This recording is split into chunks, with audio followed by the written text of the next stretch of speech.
Kung sa concert ng Coldplay, bumida ang Lola Amor at Dilaw, isang Filipino act din ang tampok sa upcoming concert ni Ed Sheeran dito sa bansa sa susunod na buwan.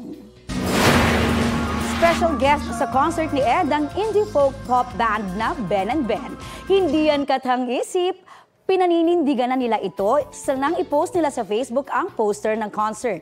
Sabi ng grupo, dream come true yun para sa kanila na dating nagko-cover lang ng kanta ni Ed na Perfect.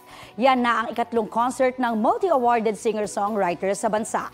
2018 at 2015 ang first two concerts ni Ed sa Manila.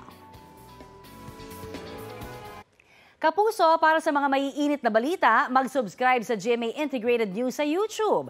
Sa mga kapuso naman abroad, subaybayan nyo kami sa GMA Pinoy TV at sa www.gmanews.tv.